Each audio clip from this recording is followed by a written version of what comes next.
मनसि प्रतिष्ठिता मनो मे वाचि प्रतिष्ठितम् आविराविर्मयेधि वेदस्य मआणीस्थ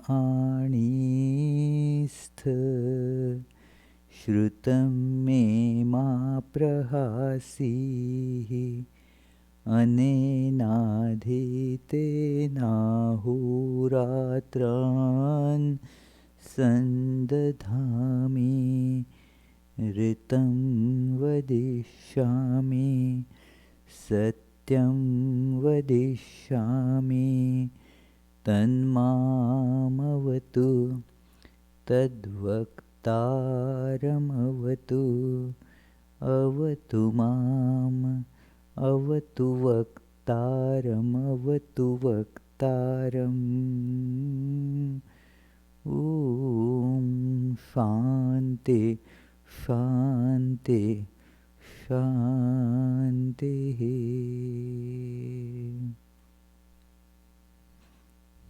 Om. May my speech be firmly established in my mind. May the mind too be firmly established in my speech. O self-effulgent Lord, be revealed unto me. May not what I learn from scriptures ever forsake me.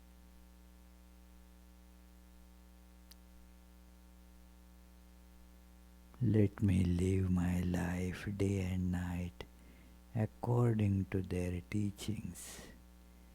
I shall speak what is appropriate. I shall speak the truth. May that protect me. May that protect the teacher. Om. Peace, peace, peace.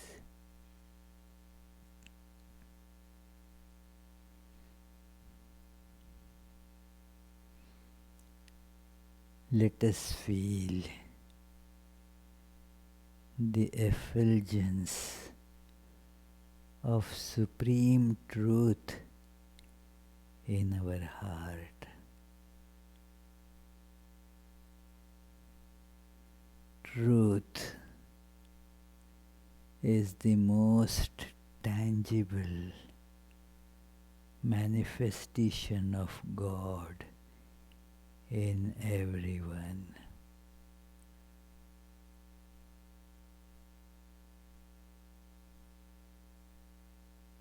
Truth.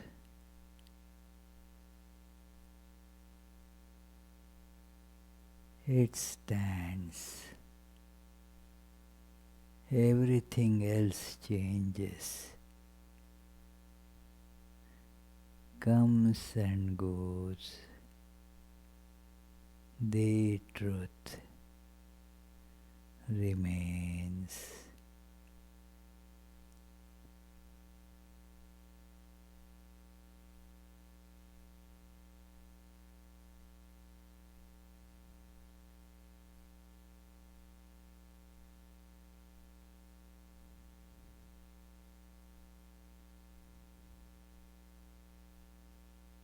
Let us feel this special effulgence, the shining presence in our heart.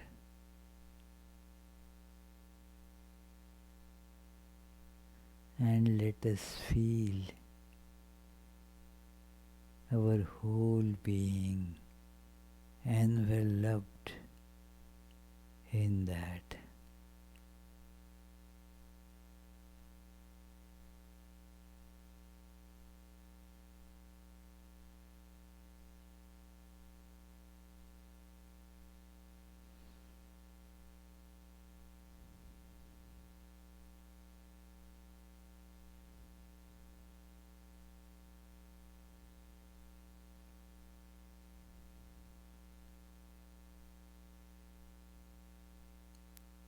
I see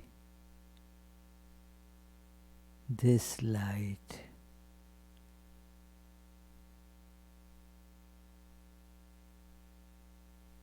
has spread all over, has removed all the fictitious distinctions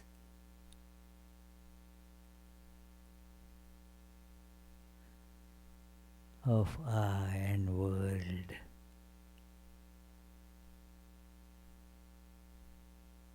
The subject and the object.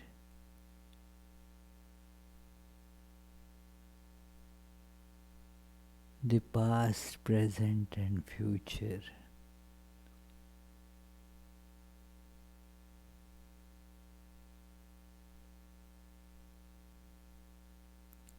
All is the one absolute, all-pervading reality.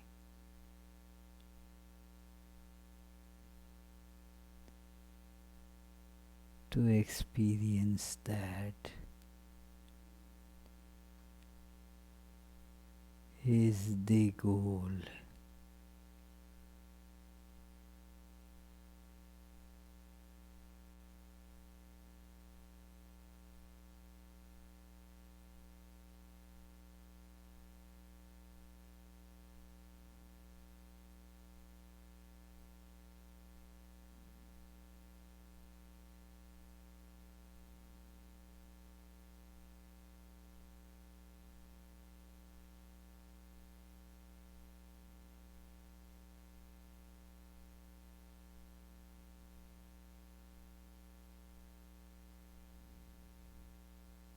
This oneness is bliss. This oneness is the ultimate peace.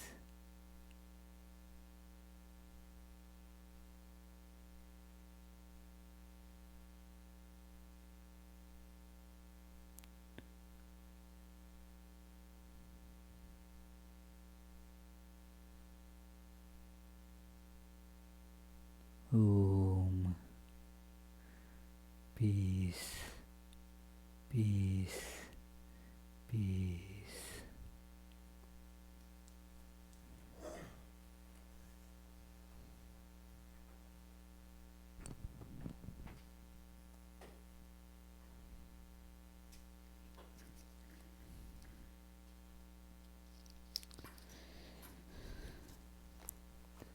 So, dear friends, let us begin today's discussion on this very special biography of Sri Ramakrishna with the regular prayers.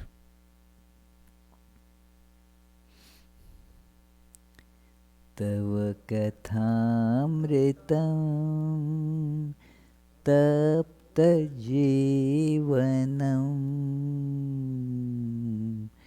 kavibhiriditam kalmashapaham Shravanamangalam Shrimadattatam Bhuvi grinanti te Bhurida jana.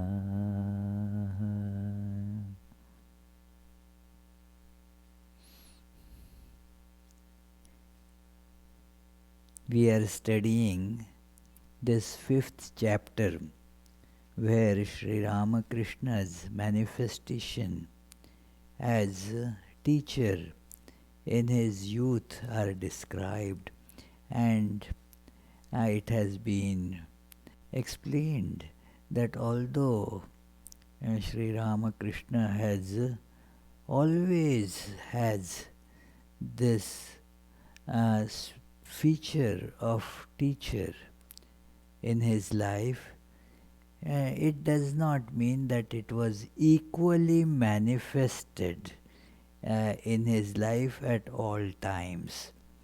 There were the manifestations from very early childhood that one can see. But it is only when he was doing his sadhana, the spiritual practice, and then and that was quite, a young age where a person can correlate things, understand things, can plan about the life and so forth. So one takes the decision about one's life in at that age, because now there is that maturity, sense of responsibility and so forth. So at that age one could see the manifestations of Sri Ramakrishna's teachership, the Guru-ness more and more. We have seen that being incarnation of God, he is perfection itself. He doesn't need to do any spiritual practice. But still, that incarnation means taking the form of a human being, and thus has to go through various stages that human being has to go through. And although it is like a play, still those stages are very clearly visible, because if these stages are not seen, then one will not be able to think of that person as human being, and thus the very purpose of the advent gets defeated. And that is what it is, the attempt in this biography is, and that also is the attempt in many other biographies and scriptural discussions on this avatar, the incarnation of God, tell that there are many characteristics, so many of them that makes us convinced that the person is a human being. For example, Lord Krishna, you can see the so many human characteristics in the childhood are described, which are common to all children. Being mischievous is with all children you find this characteristic. I am sure even our Vishwanath must have been mischievous. Were you in your early childhood?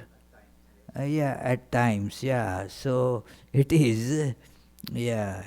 He is not saying clear yes, because at times, yeah. So what I mean is that this is a common characteristic of children, and if it is absent in an incarnation of God, people will not believe that he was human being. So it is very necessary that people have to have this faith that he is a human being. So he grew up as a child, like a child. You see so many instances there that he became so naughty. Lord Krishna, as a baby, started, that naughtiness reached such, levels that his foster mother Yashoda had no other way but to do some chastising and disciplining, and so decided to tie this naughty fellow by ropes to a big heavy that stone mortar, so that it won't be able to go around here there. And now uh, immediately, while this is the manifestation as child, there is immediately the manifestation of divine, that she could not find rope long enough to bind this very little fellow. Now they were all cowherds, no dearth of ropes in the household of cowherds, you see. So, lot of rope. But every single piece was used, and yeah, all rope in the household was finished, and yet it fell short to tie this very little fellow. Now, this is something very special. And yet, she saw that this is an extraordinary child, many instances, but still that feeling, no, is a very naughty child, I must discipline him, was. And then she was at a loss to see, now how can I tie this fellow to this mortar? You can imagine she started almost crying. Oh my goodness, now I cannot tie this child to the mortar.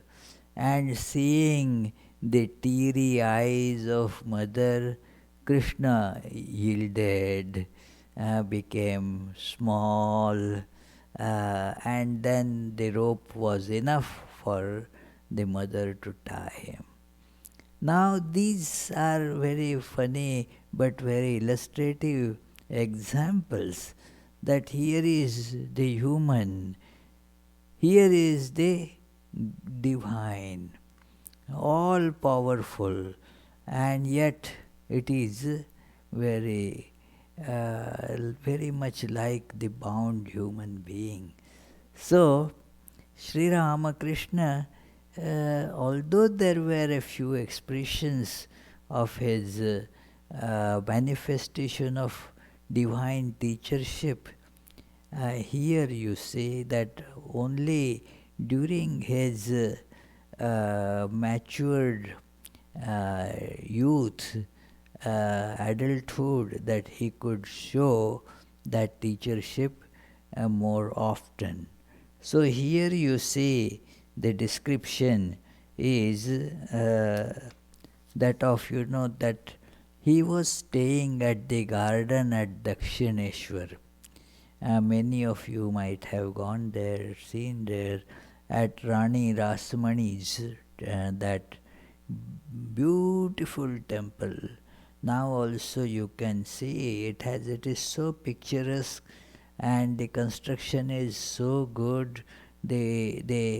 Everything is so well planned, beautiful. Now this young man, Sri Ramakrishna, and his elder brother Ram Kumar, they started staying there as worshippers, as the salaried priests, to assign the duty of worshipping the deities.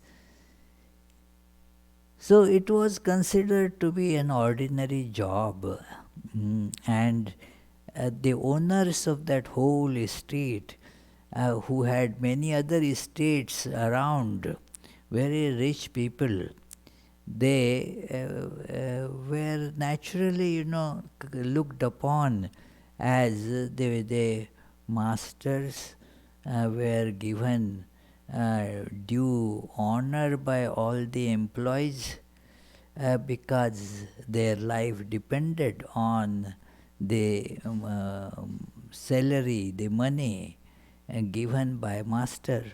So thus it would be inconceivable that this young priest would act like their guru. Hmm. Amazing that you can see that the great reverence of Rani Rasamani and her son-in-law, who was more or less they practically the de facto owner of the whole place. How such tremendously powerful people, they became so devoted to Sri Ramakrishna. It is, Swami Saradananda says that it is, and this is page 473, where Swami Saradananda describes that how Sri Ramakrishna could see the inherent defect in some attraction to some objects and all that. How although they appear quite alluring, how they can lead to bondage and sufferings. So he would see that before getting bound by it. Later on, everybody realizes that, but at that time now, the time is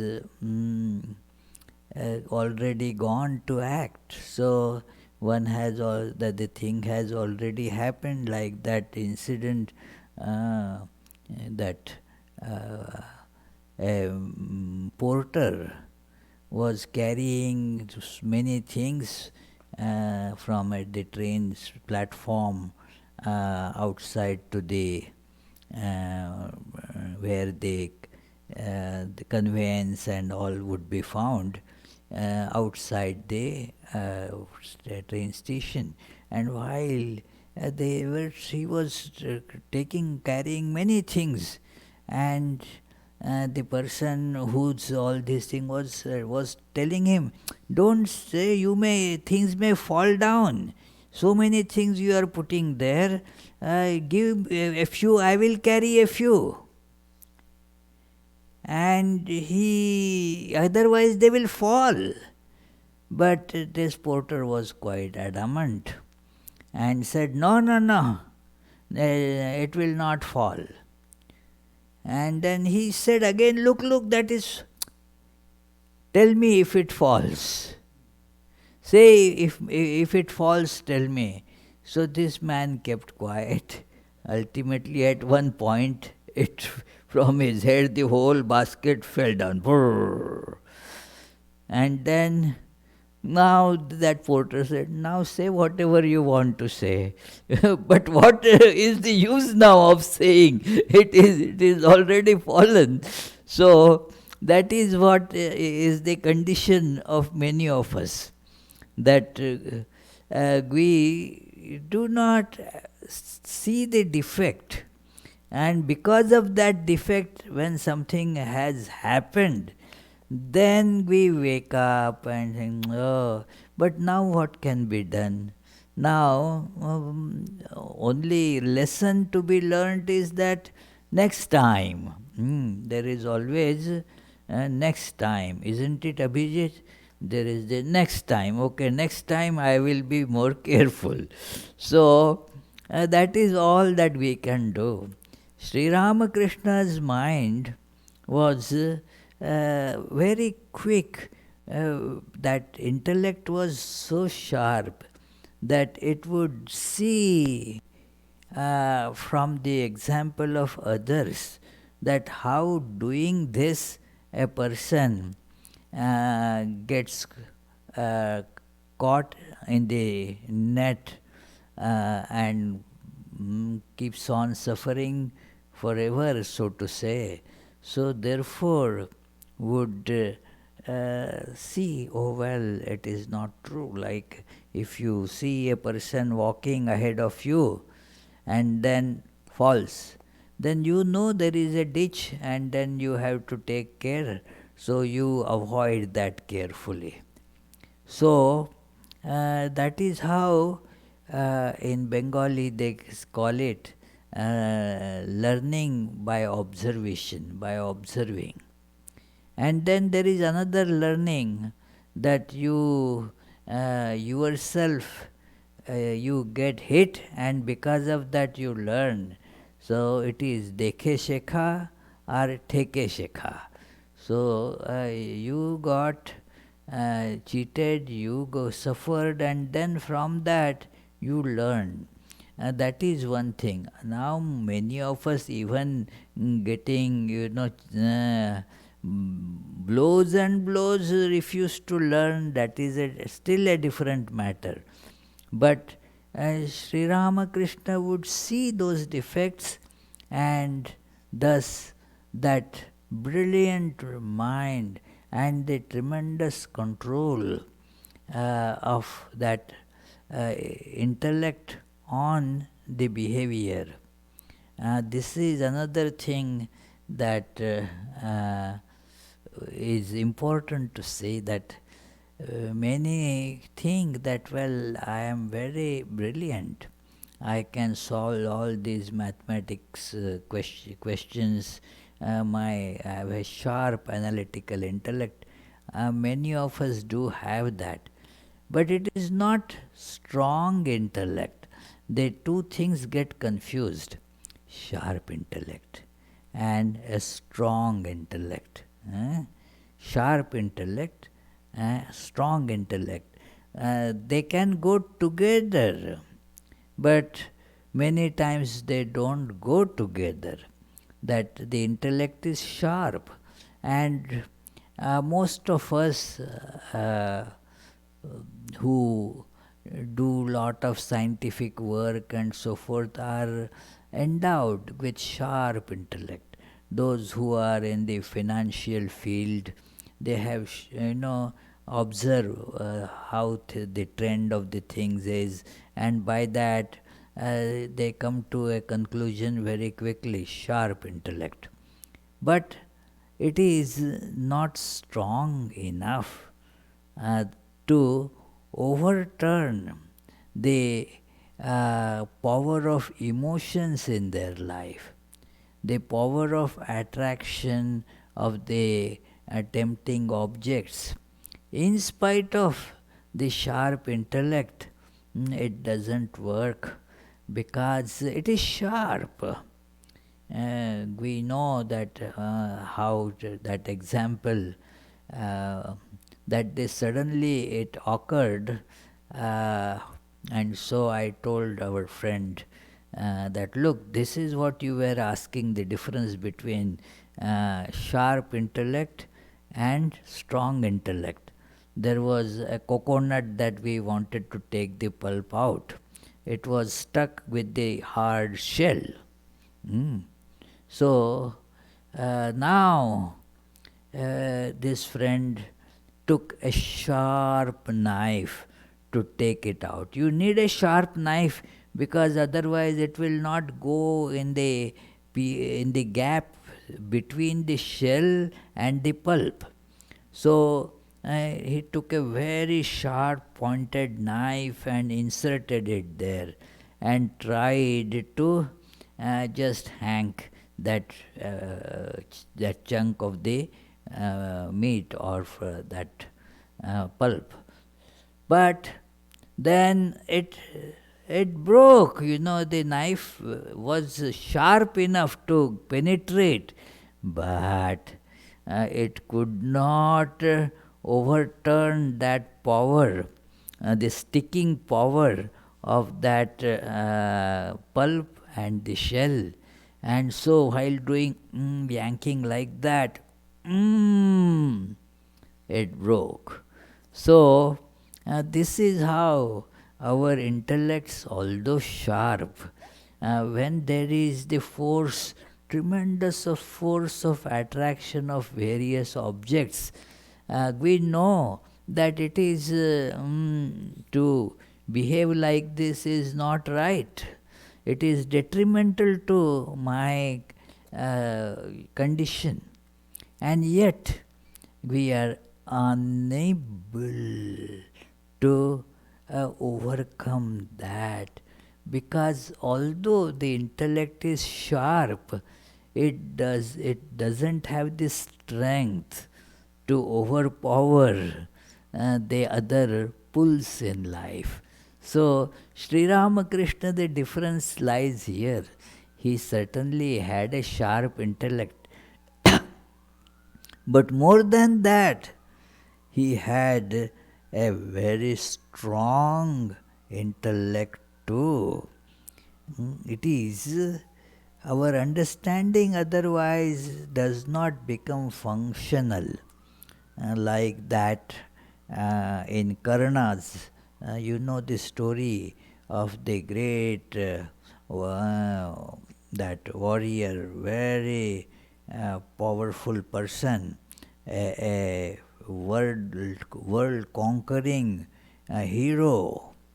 He received some special formula to invoke a particular that missile from a sage Parshurama. But Parshurama was actually, this disciple Karna cheated Parshurama, telling him a lie about himself. So when this was revealed, now the knowledge was already acquired by Karna, but he cursed this. His teacher said, you will not remember this formula when the time for its application will arise. You have it, but when there will be the need to use that knowledge presents itself, you will forget that. Parshurama. Yeah. Karna got it from Parshurama. Yeah. So, Parshurama, it is, I don't want to go into the details. I have told it here, very interesting details. But, and that is what happened when Karna, for the most important, all important battle of his life with Arjuna that he was waiting for many decades, that fight was begun. He tried to remember, invoke that. The memory had gone all blank. Could not remember anything. It was all so blurred. It is, nothing was, he was able to remember. And this is what happens. Our intellect knows till the time of its application comes. Till then, while lecturing, I remember all those things. And when to apply practically, then at that time all that is, as it were, pushed behind. So with Sri Ramakrishna, this was the special distinction, that it would just tell him the defects of these things, and thus will not get tempted by their outer appearances. The outer appearances are very alluring, look very promising. And then, although our intellect keeps on giving red signals, we do not take notice of that. Or even if we take notice of that, the power of attraction is so strong that that feeble resistance of the intellect gets blown away in no time. So it is told here that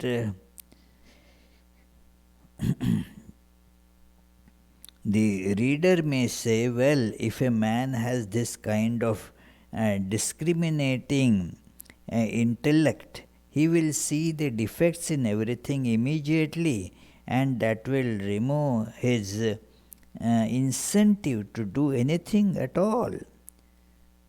This is true if the mind is not desireless and pure beforehand, and if its goal is not based on God realization, then in fact that discriminating intellect will confound a person and make him or her apathetic or sometimes even wild and wayward.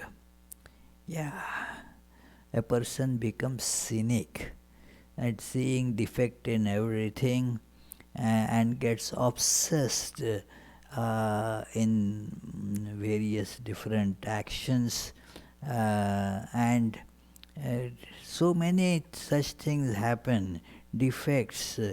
One person has that mania as a very nice devotee, but cleaning mania, that the clothes never are seen to be clean enough. Now, no laundry can actually remove every single little dot somewhere. And then, well, she would get upset by it. Oh, it is not clean. It is again put more soap. Now, it never gets cleaned like that because the fabric itself has some, these colors and all such that come up, and then she thinks, that is a stain on it. So it goes on, it becomes like a mania.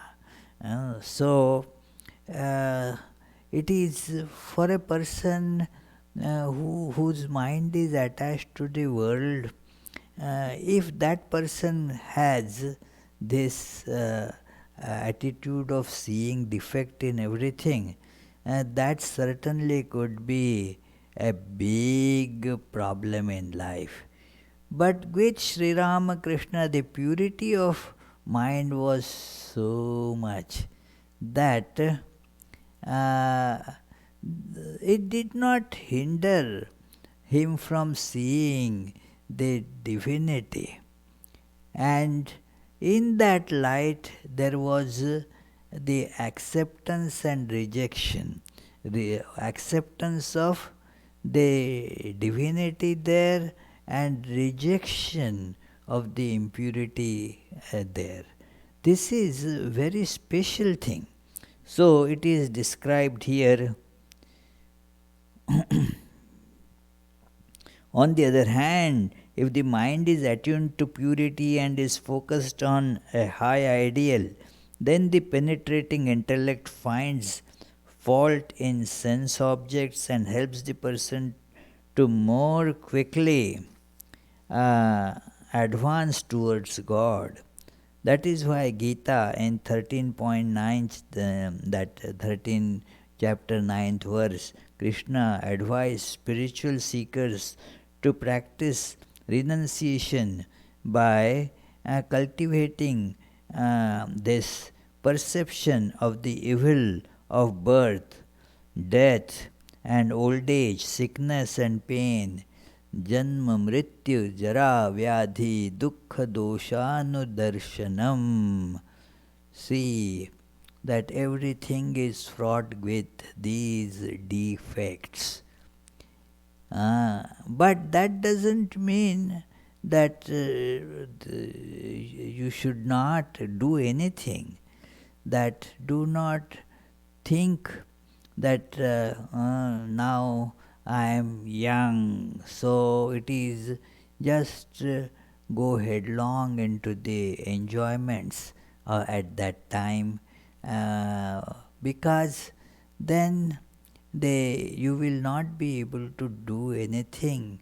Those bondages will just put their strangle hold on you, that as you grow old, that enjoyment was never there, only the imagination of enjoyment had been, and instead you get further caught.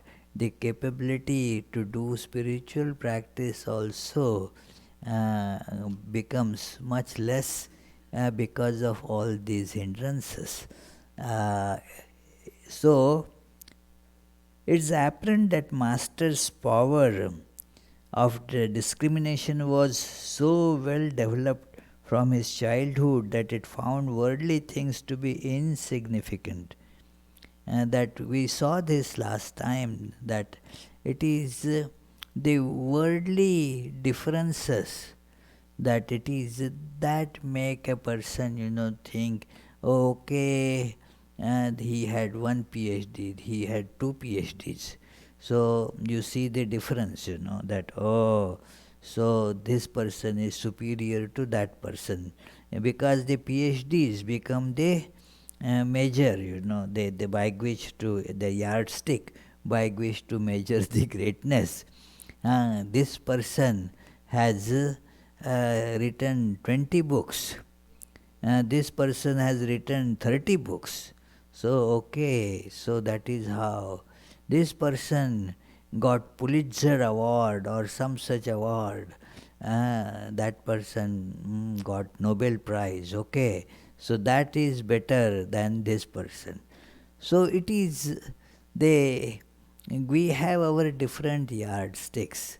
Sri Ramakrishna's mind will just refuse to attach more importance to those worldly yardsticks. So he therefore wouldn't get attracted to people because of these. It is, you see, one Swami in his life as a student, as he was a very that kind of mind full of discernment, and he was going in a bus probably to his classes or whatever, and then saw that a very brilliant student that he knew a little bit, and he left his seat to sit by the side of him. And then immediately his mind thought, just because that person is educationally, academically, maybe more brilliant than I am, and should that become the yardstick to measure the worth of a person? How could it attract me like this? It is, see, a person gets attracted towards such things. But this Swami, immediately his mind told him, although he did that, yet his analytical mind told, that was not proper. It was, you gave more value to the academic excellence or whatever of that person, and not that it is that person was not that, might be that, but what allured you to go and sit by his side, leaving your seat? That is the how we get attracted due to certain things in this world, what we get attracted by.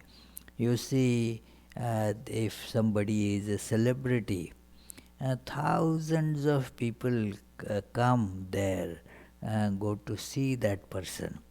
Just because attracted by that name, that fame, some kind of an imagination about that person, because mind keeps on lingering around that a lot, just because of some of such things. This is a common thing. It is one of my friends, he came to listen to a music concert of a very famed singer. And when I saw him, hey, how are you here? You don't appreciate this kind of music. Did you come? He said, I came because, this is such a famous person. So I am drawn by that fame of that person. It is, I came to see what people come to see. So it is. So that is how our mind gets attracted to such things. It is Sri Ramakrishna was free from those things. So it is. Next paragraph. It has always been extremely difficult for ordinary people, especially those who are proud of their learning and their wealth, to properly understand the master who had such an enigmatic nature. The wealthy are accustomed to hearing only flattery from others, not outspoken remarks, and they lose the ability to hear the plain truth because they are blinded by the vanity of wealth and honor. Yeah, those who are wealthy people, they others hang around him. It is, when we were having a discussion at the breakfast today, that a person was, always giving party to his employees. That always he would take them out for lunch, and the lunch would be on him. He was working, he put up the business just to do something. He had plenty of money.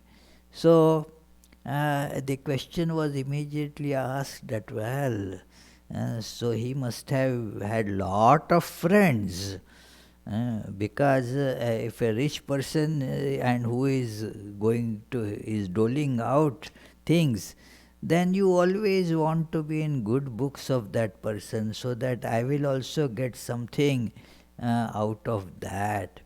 So this is a tendency that in people, that if you are wealthy, then you have lot of relatives suddenly come up, it is, if you don't have a penny, then you don't see them.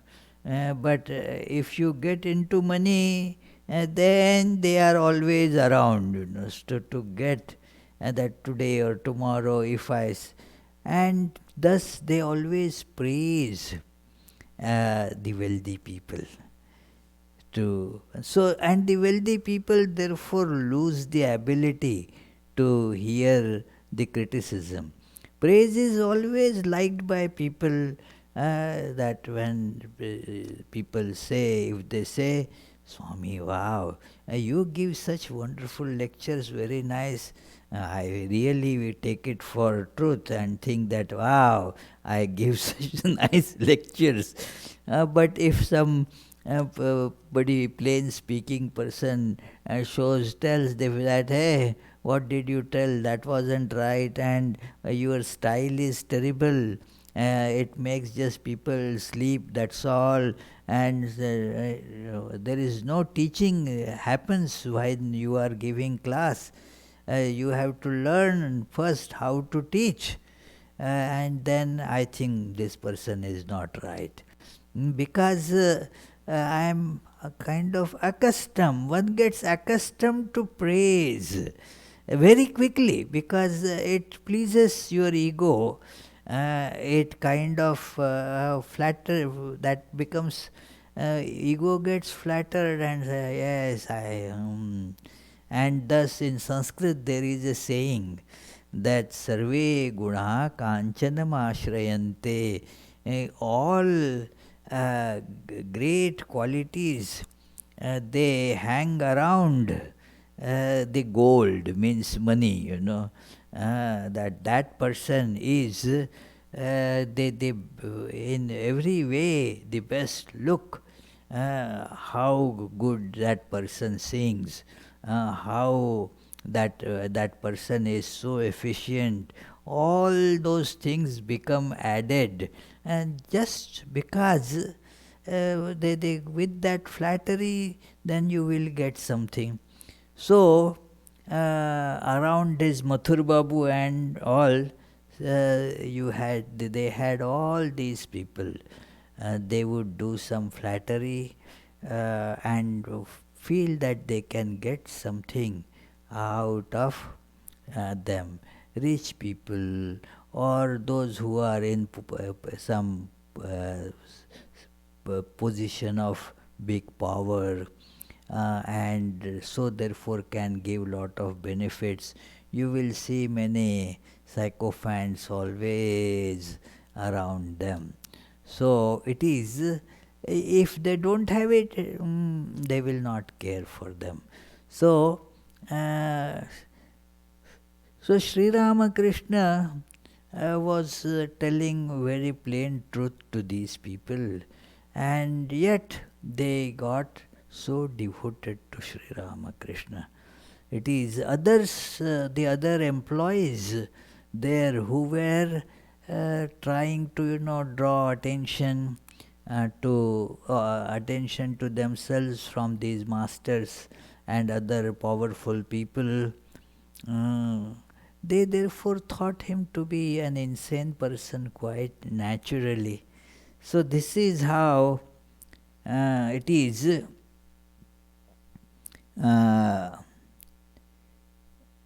This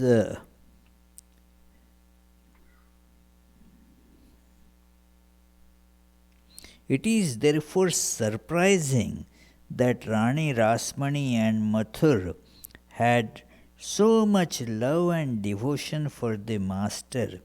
It seems that by the grace of God they had not only the great fortune to maintain their love for the Master uninterruptedly, but also to witness his divine power as a Guru day by day. They fully offered themselves at his feet. If they had done otherwise, it would have been easy for Rasmani and Mathur to renounce. It would not have been easy for Rasmani and Mathur to renounce their vanity of wealth and honor and maintain that loving attitude towards the Master from the beginning, despite his unusual behavior.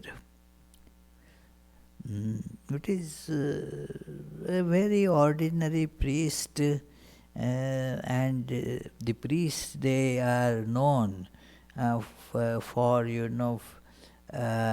bending the truth for money.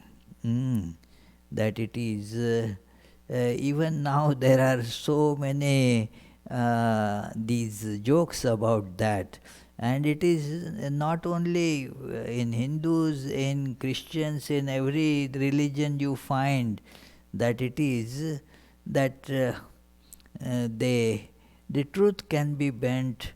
Like a famous joke was being told that it is a man brought dog for the holy burial. It was a very pet and dear dog, so brought to the Catholic church for burial, give a holy burial.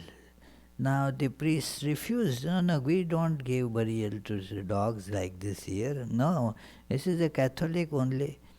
Oh, then this man said, okay, we will find some other church. But I was going to donate $10,000 to that church. And this priest immediately said, why don't you say that this is a Catholic dog? And that will do the trick, you see. It is, there is nothing against the Catholic or any particular religion. This is the nature of priestcraft. In Hindus, they say that if you give them enough money, they will also show the full moon day on a new moon day, you see. It is, you have to just give enough money for that. So, it is. So, this, they were considered like that. So, this priest was very unusual. And if you see the life, that throughout they maintained it. You feel donation, that devotion for a person for some time. Then there are ebbs and tides in that devotion.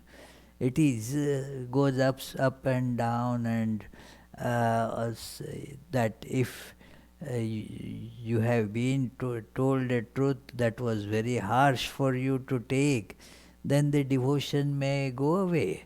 But Rani Rasmani and Mathur Babu, till the end of their life, maintained a tremendously devotional attitude towards Sri Ramakrishna, which is not possible without the divine grace.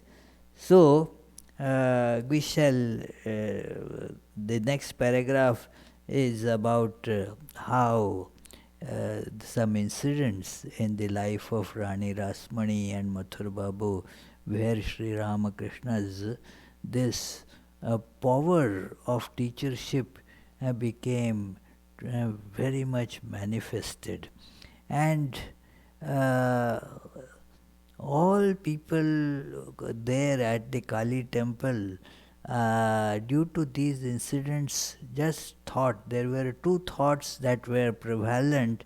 One is that this master is insane. There is some serious problem with his brain work, needs some special help, some treatment, some medicinal treatment is required. The second was, this master, Sri Ramakrishna, this fellow knows some secret mantra to make people to take them in their power, in his power. So he could bring them in his power due to he must be knowing some secret mantra for that. Because of that mantra, he could charm these people. So there were two such trends in the minds of the people, and we will see how that Rani Rasmani and Mathur Babu completely were devoted in spite of all this. Mathur Babu did think that Sri Ramakrishna, although a great devotee, no doubt about that, yet there is some defect in his understanding. It is all madness or insanity that is mixed with the devotion. And so he also tried to bring various these physicians to treat Sri Ramakrishna's this kind of illness. It is, we shall see that in due course of discussion. Any questions? If you have, let us meditate for 30 seconds and feel free to ask.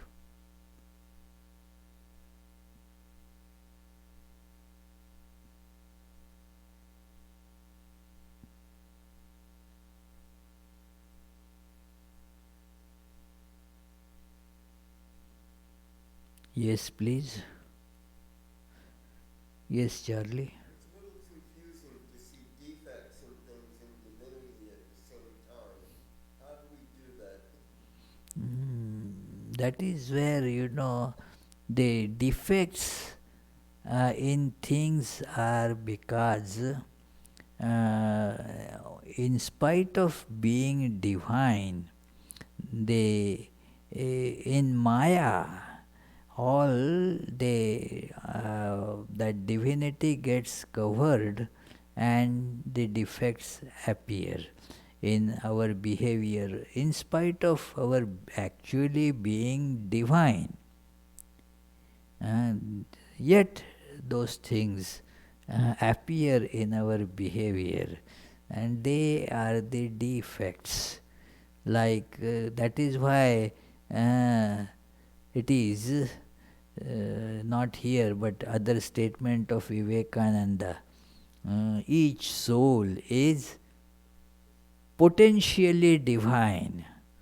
One of our devotees, he objected to word potential. Just say divine, why potential? Everybody is divine. That is, and what is potential about it? It is potential. I said, do you really feel that you are divine? Or you are so and so and are carrying thousands of worries on your head, and sometimes elated, many times depressed. Do you then feel that you are divine? No. So that is the meaning of potential. It is there but not manifested. But he was not convinced. He said, no, no, that is not divine. We are divine. Potential, what is there? And then ultimately he said, okay, you have your potential divinity Vedanta society, we will start another divinity Vedanta society. So it is, so that is that there is the defect because that divinity is potential. So a person sees that the covered divinity and the defective covering both are seen.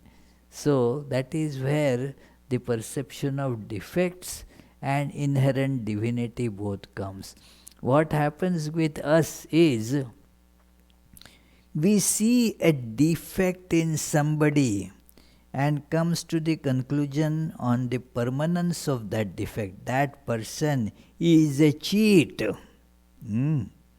That person is a cheat. And we keep that conclusion forever about that person. It is now, it was there because of the ignorance that person was behaving like a cheat. But can anybody become a cheat ever? It is not always, that person may not be cheat forever and always. That thing comes and goes. That happens not only with defects, with so-called virtues also. A person may be very generous and truthful, but in other circumstances you will see that person to be miserly and not truthful. So these are the superficial appearances that does not remove the divinity that is eternally there. So this is what Sri Ramakrishna could perceive. The qualities of a person, they are transitory.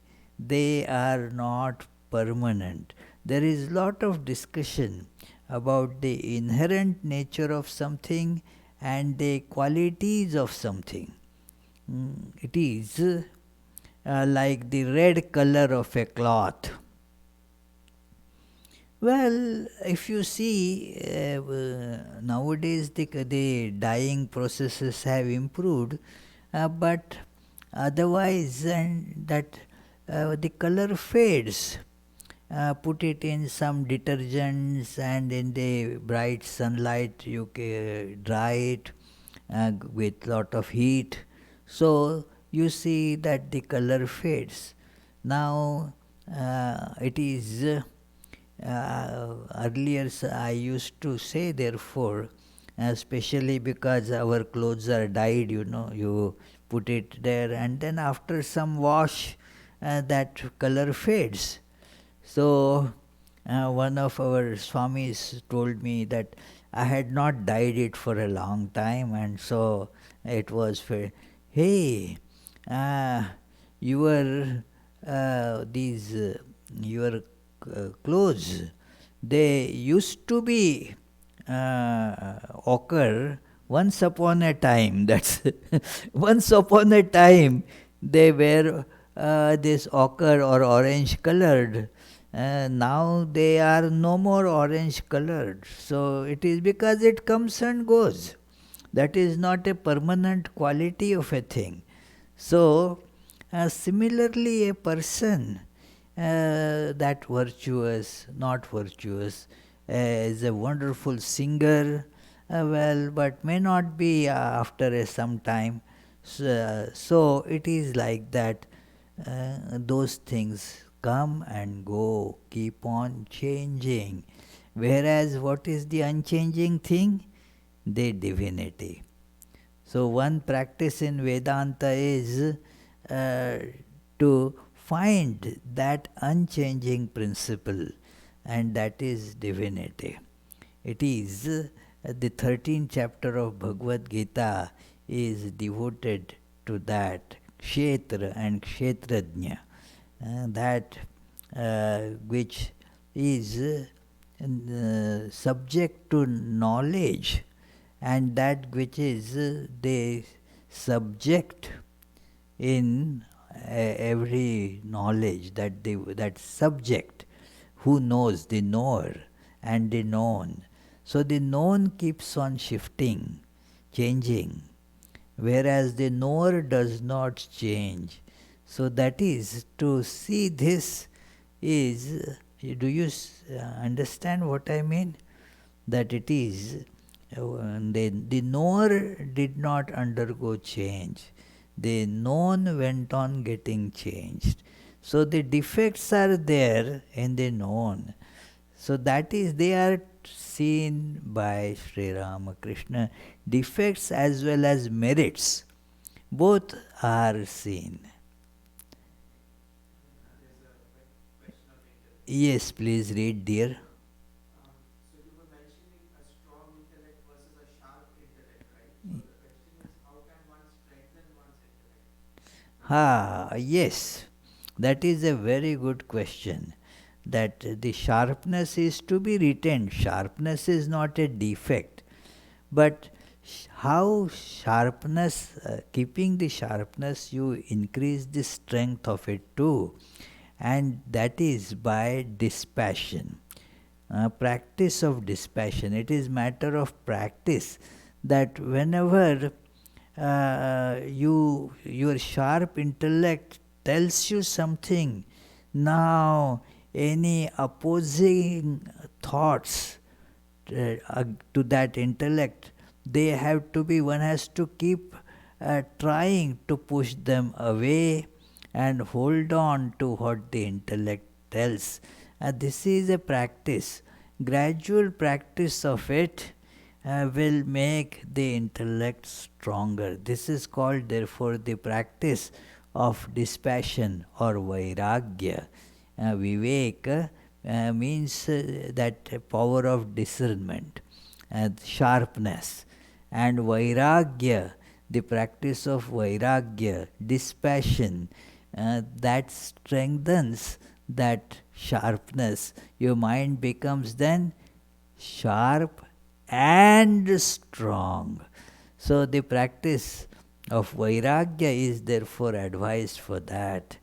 It is in Mundak Upanishad at the last this thing, almost last verse is emphasizing this, that it is this knowledge has to be accompanied with Vairagya.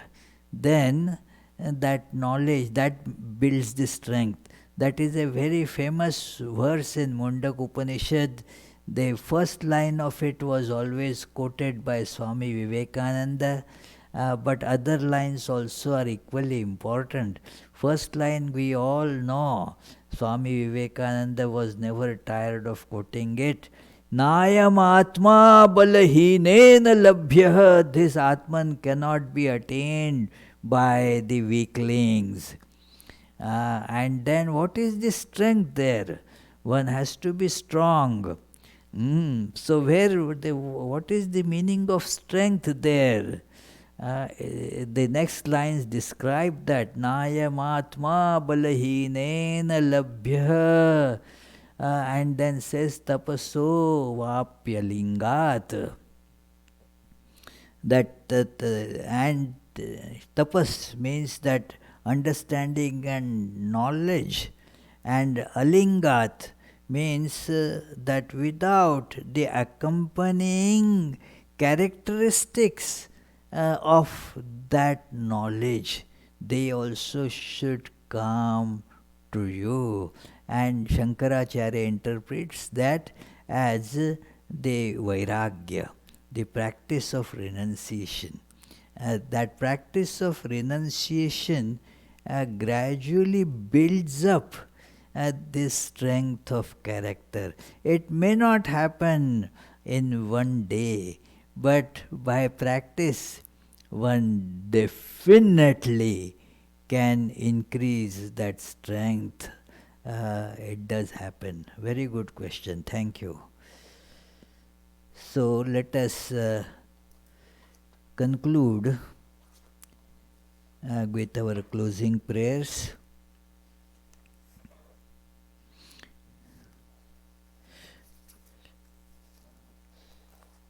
This coming Sunday, there are the other many programs are there.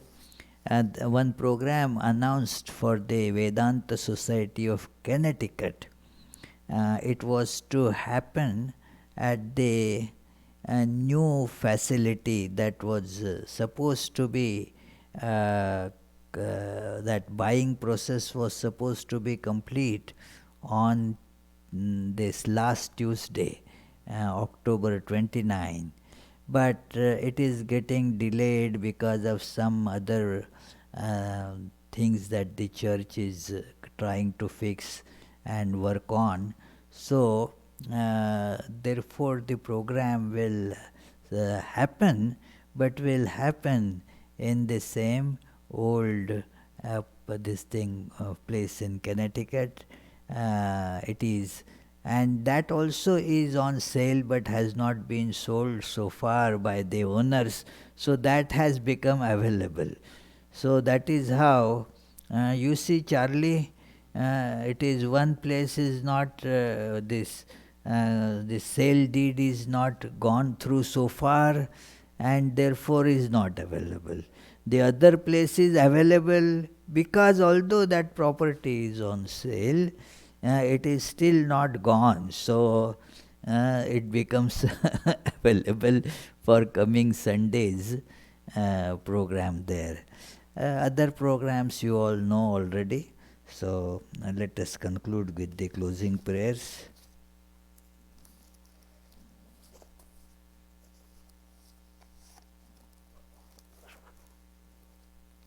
May the Divine, who is Father in heaven of the Christians, Holy One of the Jewish faith, Allah of the Muslims, Buddha of the Buddhists, Tao of the Taoists, Great Spirit of the Native Americans, Ahura Mazda of the Zoroastrians, and Brahman of the Hindus, lead us from the unreal to the real, from darkness to light, from death to immortality.